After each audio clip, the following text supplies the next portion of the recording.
송도 국제도시 한복판. 아빠 왜 이래요? 안 돼, 안 돼. 아버님 왜 이러세요? 할아버지 무서워요.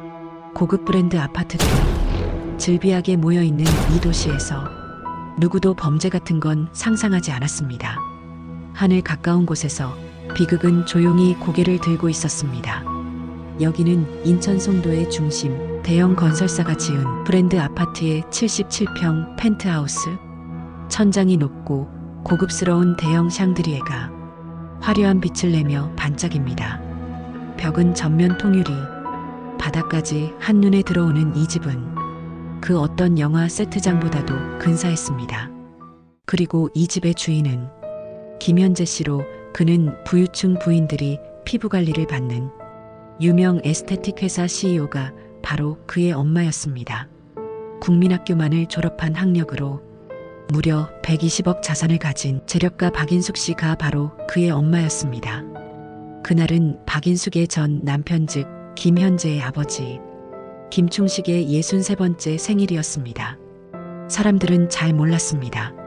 그가 20년째 혼자 산다는 것, 그의 전 아내가 유명 에스테틱 회사 CEO라는 것, 그의 삶이 이미 오래전부터 무너져 있었던 것을요. 아들이 겨우 13살이던 해 아내는 이혼을 요구했습니다. 초등학교만을 졸업하고 피부관리실 직원부터 시작해서 돈을 벌어 남편 김충식의 대학 공부까지 뒷바라지하며 연매출 800억대의 피부관리 브랜드샵을 운영하며 전국에 수백 개 매장을 두고 있는 성공한 커리어 우먼이었지만 사업이 커갈수록 부부간의 갈등은 깊어만 갔습니다. 결국 이들은 이혼을 했고 그 이후 충식 씨는 아내 소유의 도봉구에 있는 77평 오래된 아파트에 20년 넘게 혼자 살았습니다.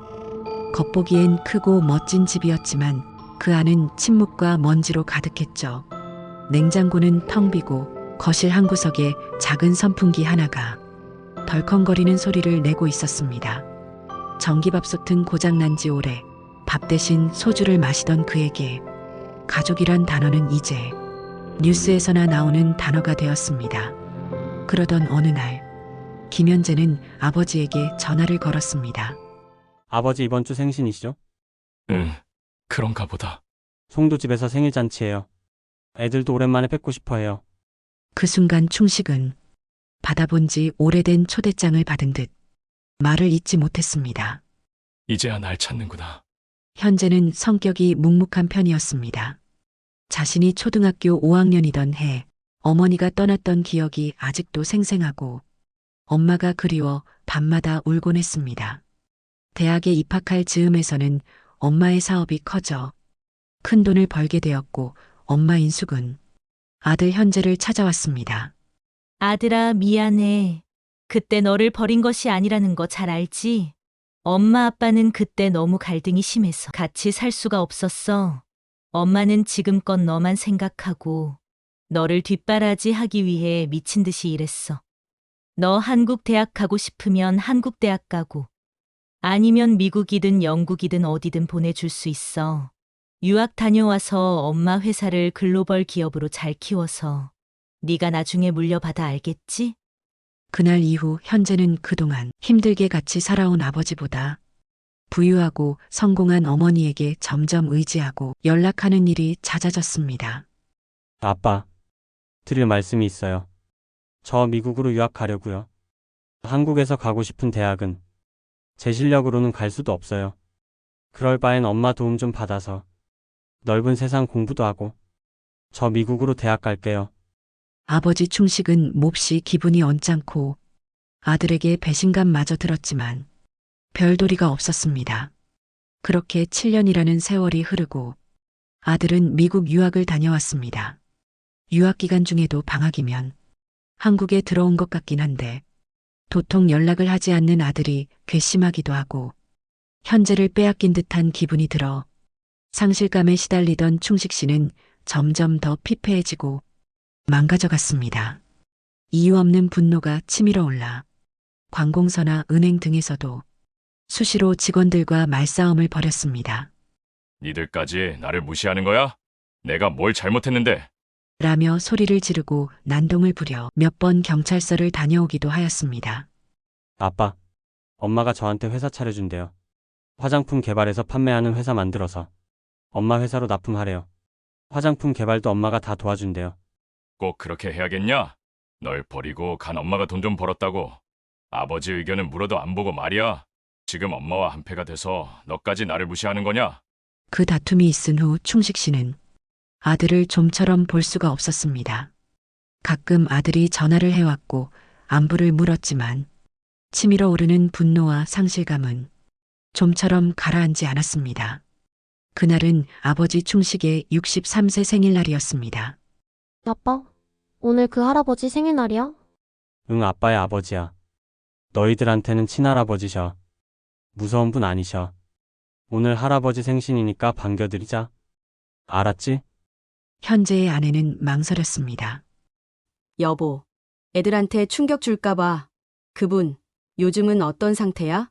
시아버지한테 그분이라니? 괜찮으셔. 좀 우울증 있긴 하신 것 같은데. 그 연세에 다 그렇지 뭐. 아버님 문제는 이번 한번 뵙고 판단해.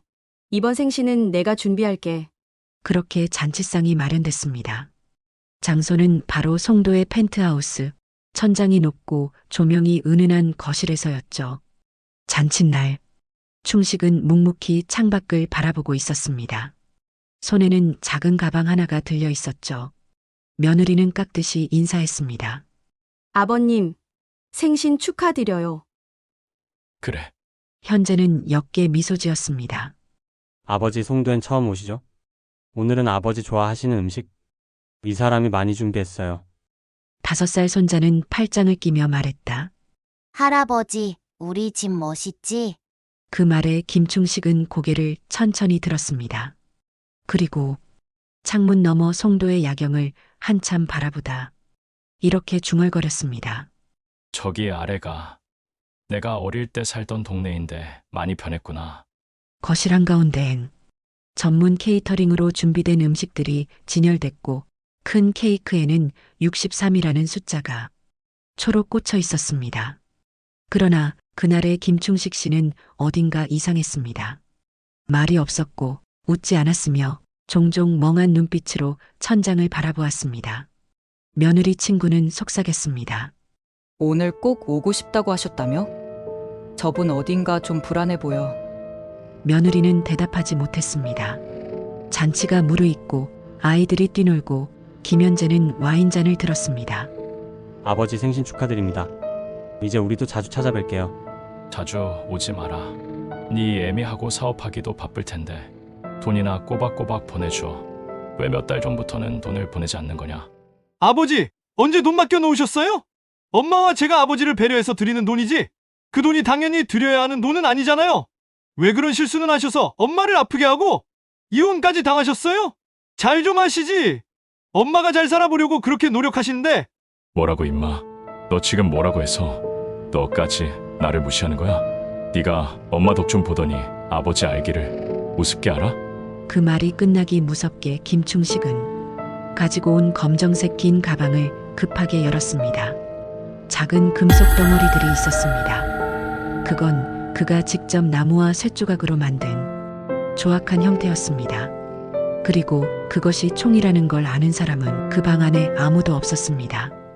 다음 이야기에서는 그날 밤 김충식 씨가 무엇을 꺼내 들었는지, 그에게 무슨 감정이 쌓여 있었는지, 그리고 그 폭풍이 어떻게 터져 나왔는지를 들려드리겠습니다. 그 전에 잠시 구독을 눌러주시고 영상을 다 들으신 후 댓글로도 여러분의 생각을 남겨주세요. 그날 저녁 송도의 펜트하우스는 축하의 공간이 아니라 복수의 무대였습니다.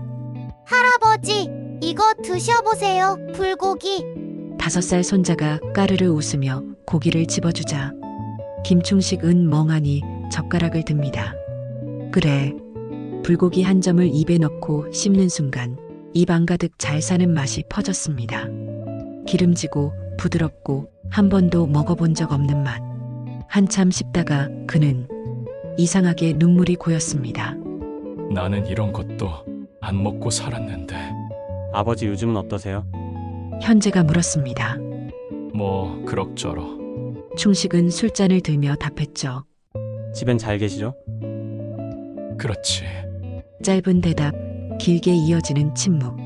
며느리는 분위기를 띄워보려 아이들 얘기를 꺼냈습니다. 아버님, 현우가 이번에 수영 대회 나가요. 메달도 땄다니까요. 그래, 대단하네. 하지만 김충식의 얼굴은 어두워지기 시작했습니다. 거실벽에 걸린 가족 사진이 눈에 들어왔습니다. 셋이 웃고 있었습니다. 김현재, 아내, 아이들. 그리고 그 어디에도 자신은 없었습니다. 이 집은 몇 평이나 돼? 김충식이 묻습니다. 79평이에요. 현재가 답하죠. 내가 사는 집도 77평인데 여기가 더 넓어 보이네. 아, 도봉구 그 아파트 말씀하시는 거죠? 그래, 순간 김충식의 목소리가 낮아졌습니다. 그 집 누구 명의인지 아니? 현재는 말이 막힙니다. 며느리는 눈치를 살핍니다. 그거 엄마 거잖아요. 어머니 명의로 되어 있죠. 그래, 너희 엄마가 내 인생도 내 집도 가져갔지. 잔치상에 이상한 긴장감이 흐르기 시작합니다. 김충식은 와인 대신 소주를 따로 가져와 홀짝였습니다. 컵은 맥주잔이었고 그 속에서 술은 거침없이 비워졌습니다. 나 20년 동안 그 집에서 혼자 살았어. 알아요, 아버지. 근데 오늘 여기 와보니까 이렇게 잘 사는 줄은 몰랐네. 거기서 난 밥도 못해 먹고 살았다. 겨울엔 보일러도 못 틀고 지독한 고독이 나를 집어 삼킬 것만 같았지. 참 많이 외로웠다. 현재는 순간 화가 치밀어 올랐습니다. 아버지 오늘은 즐거운 날이에요. 생신이잖아요. 아이들도 있고. 그리고 솔직히 말해서 아빠 잘못이 커요. 왜 그때 그런 실수를 하셔서 엄마에게 이혼을 당하셨어요. 그건 전적으로 아버지 잘못이 커요. 뭐야 이놈이. 너까지 나를 무시하는 거냐. 그는 웃었습니다. 입술은 웃고 있었지만 눈은 울고 있었습니다. 너 왜 날 버렸냐. 그 말에 현재는 그 자리에서 말을 잃었습니다. 네가 네 엄마 따라간 날 내가 어떤 꼴로 집에 들어왔는지 알아. 네가 내 심정 알아? 심장을 도려내듯 얼마나 아팠는 줄 알아? 모르지. 너는 모를 거야. 냉장고는 비었고 거실엔 내 운동화 한 짝이 덩그러니 있었지. 아버지 취하신 것 같아요. 너희 엄마는 회사 잘 됐더라. TV에도 나오더라. 인터뷰도 하고 그 옆에 서 있던 게 너였지. 아버지, 그땐 어쩔 수 없었어요. 저에게도 미래가 있잖아요. 엄마 도움 없이 제가 어떻게 이렇게 성공할 수 있었겠어요. 그래, 나한텐 늘 어쩔 수 없었다는 말뿐이었지. 요즘은 왜 생활비도 안 보내주냐. 아버지가 어떻게 살라고. 아버지, 언제 저에게 돈 맡겨 놓으셨어요? 월 300만 원이 작은 돈이에요? 저도 이 집이 압류될 만큼 힘들었어요. 그런데도 아버지 생활비는 챙겨드리려고 엄마와 제가 아무리 어려워도 그 돈은 챙겼지만 더는 하기 힘들어요. 이제 아버지 스스로 살기를 찾으세요. 뭐야, 이놈이. 지 엄마와 한패가 돼서는 너까지 나를 무시해. 충식의 눈에서는 슬픔과 광기가 동시에 빛나고 있었습니다. 아이들은 신이 나서 풍선을 가지고 놀고 있었고 며느리는 부엌에서 커피를 내리고 있었습니다. 충식은 갑자기 자신이 가져온 가방을 열며 무언가를 만지작거렸습니다. 조용히 속삭였습니다. 다 끝나고 나면 다들 기억하겠지. 며느리 친구는 거실 구석에서 조용히 휴대폰을 만지작거리다 이상한 걸 눈치챘습니다. 현재 씨, 저 상자 뭐예요? 초월처럼 생겼는데. 아, 그거 아버지가 옛날부터 무슨 철공 조립 같은 거. 그 순간 김충식의 목소리가 크게 울렸습니다. 그건 내가 만든 거야. 10년 동안 아무도 찾지 않는 그 집에서 혼자 만든 거라고. 방 안은 정적에 휩싸입니다. 아이가 울음을 터뜨립니다. 그날 잔치상에 놓인 음식들 위로 이상한 공기가 내려앉았습니다. 고기 냄새도 와인 향도 이젠 아무것도 느껴지지 않았습니다. 아버지, 이제 그만하세요. 오늘은 가족이 함께한 날이에요. 그 말에 김충식은 조용히 웃었습니다. 그리고 이렇게 말했습니다. 그래, 가족. 우리가 가족이야. 오늘이 마지막 날이니까. 김충식은 가방 안에서 작은 검은 천에 쌓인 무언가를 꺼냈습니다. 그것은 사제총이었습니다. 그가 직접 오래도록 준비해온 것이었죠. 이걸 3년 걸려 만들었다. 그는 조용히 중얼거렸습니다. 망가진 라디오, 고장난 전기톱, 쓰레기장에서 주운 철조각까지 이거 만들려고 하루에 2시간씩만 자며 살았지. 아무도 말리지 못했습니다. 아무도 그가 그렇게까지 망가졌다는 걸 알지 못했기 때문입니다. 김현재가 자리에서 벌떡 일어났습니다. 아버지, 이게 무슨 짓입니까? 왜? 너도 이제 내 말을 들어야 할 때가 된 거 아니냐? 김충식의 눈동자는 흔들리지 않았습니다. 되려 지금이야말로 가장 또렷했습니다. 오늘이 내 생일이라며 내 뜻대로 좀 하게도. 총구가 천천히 김현재를 향했습니다. 비명도 저항도 없었습니다. 그 순간 시간이 멈춘 듯했습니다. 두 발의 총소리, 펜트하우스 전체가 울렸습니다. 아이들이 울음을 터뜨렸고 며느리는 비명을 질렀습니다. 현재는 가슴을 부여잡고 무너졌습니다. 그의 흰 셔츠 위로 붉은 피가 번졌습니다. 김충식은 고요하게 총을 내렸습니다. 그리고 아이들을 바라봤습니다. 5살 손자, 9살 손녀. 두 아이는 울고 있었지만 움직이지 못했습니다. 그 울음은 혼란의 외침이 아니라 순수한 공포였습니다. 나를 모른 척 하던 세상이 이제야 날 보는구나. 며느리는 떨리는 손으로 아이들을 끌어안았습니다. 그리고 외쳤습니다. 그만해요. 아버님, 제발, 애들 앞이에요. 그러나 충식은 웃었습니다. 그 애들 내 손자들이지. 그래, 오늘 다 죽여버릴 거야. 그는 총을 들어 며느리와 지인, 손자 손녀가 공포에 질려 모여있는 곳을 조준하였습니다. 김충식이 방아쇠를 당겼지만 총은 제대로 작동하지 않았습니다. 한 발의 총성이 천장에 구멍이 나며 먼지가 떨어졌습니다. 그는 총을 바닥에 내던졌습니다. 철퍼덕. 그리고는 주머니에서 작은 리모컨 같은 것을 꺼냈습니다. 그는 리모컨을 흔들며 말했습니다. 도봉구, 우리 집에 설치해둔 선물이지. 김충식은 자신이 살던 아내 명의의 오래된 77평 아파트에 폭발 장치를 설치해 두었습니다. 내가 만든 건 총 하나가 아니야. 폭탄도 만들었지.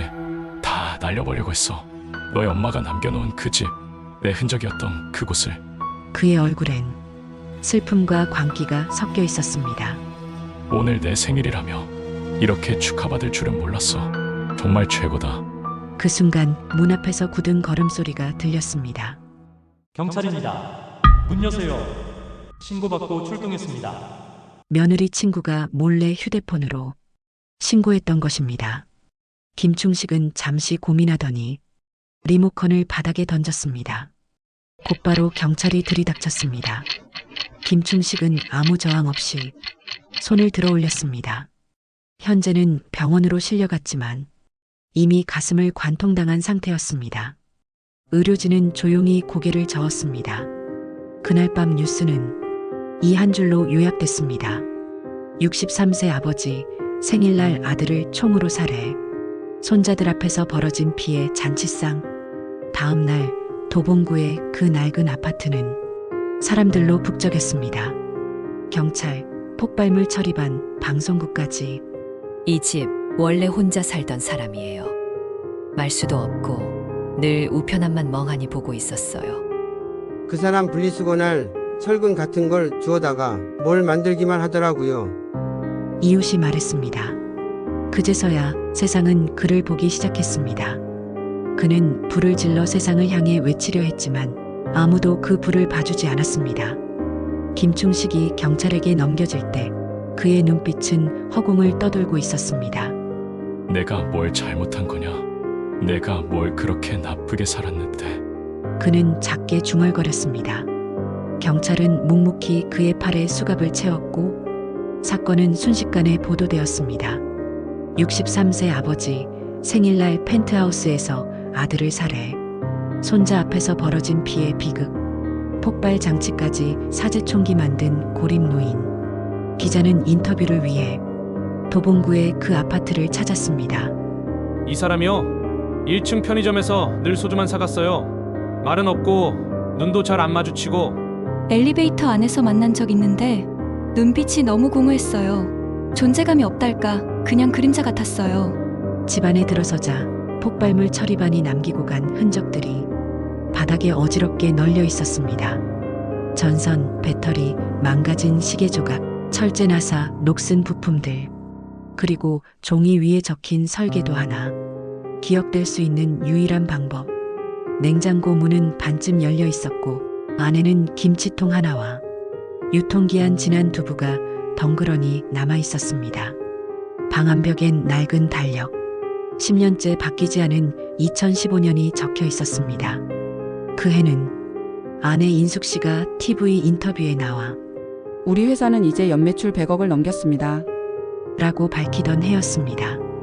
그날 김충식은 그 방송을 멍하니 바라보았다고 합니다. 다시 송도, 그 펜트하우스 거실에는 피 묻은 카펫 위로 유리잔 몇 개가 깨져 있었습니다. 아이들은 말을 잃었습니다. 5살 손자는 계속 묻습니다. 엄마, 할아버지는 왜 아빠를 아프게 했어? 할아버지 생일이잖아. 근데 왜 이렇게 됐어? 며느리는 대답을 할 수 없었습니다. 눈물만이 흘러내렸습니다. 김충식은 조사실에서 조사 경찰관이 묻는 말에 일체 대답하지 않았습니다. 검찰은 그를 계획적 아들 살인 혐의로 기소했습니다. 그러나 재판부는 정신감정을 요청하며 그의 심리 상태에 주목했습니다. 감정의 결과는 충격적이었습니다. 심각한 고립성 우울장애, 장기적 방임과 감정적 단절, 지속적인 피해 망상과 현실 왜곡. 재판에서 김충식은 고개를 푹 숙인 채 말했습니다. 아내에게 간 아들은 정말 미웠지만 너무 보고 싶었고 그럴 때마다 아내에 대한 원망이 거저만 갔습니다. 살면서 한 번쯤은 내가 누군가의 아버지라는 걸 느끼고 싶었습니다. 구치소 철창 안. 김충식은 벽을 보며 하루를 버텼습니다. 밥은 남기지 않았습니다. 그는 말했습니다. 나는 미치지 않았다. 나는 아주 또렷하게 미워했을 뿐이다. 누굴 미워했느냐고요? 그 여자, 내 아내, 내가 가장 사랑했고 가장 철저히 무너뜨린 사랑. 그는 30대 후반까지 대학을 졸업하고 대기업의 대리로 나름대로 나쁘지 않은 사회생활을 하고 있었습니다. 열심히 벌었고 가정도 소중히 여겼습니다. 아내는 배움은 짧았지만 사업 수완이 좋고 똑똑했습니다. 빠르고 정확했고 무엇보다 야망이 있었습니다. 그 야망은 남편의 그늘보다 더 높이 자랐습니다. 어느 날 나는 집에서 아들이랑 공기놀이 하고 있었고 그 여자는 이사회에 참석하고 있었지. 처음엔 아내의 성공이 자랑스러웠어. 근데 나중엔 눈치가 보이더라고. 그가 회사의 대규모 구조 조정으로 해고를 당하고 돈을 못 벌기 시작했을 때 아내는 조용히 짐을 쌌습니다. 잘 살아. 현재는 나중에 내가 데리고 갈게. 김충식은 싸우지도 못했습니다. 그는 몇 해 전 회사에서 정리해고 당한 뒤 비디오 방을 운영하며 생계를 이어오던 중 혼자 비디오를 보던 손님을 위협하고 강간을 시도하다 붙잡혀 실형을 받고 전과자가 되었기 때문이었습니다.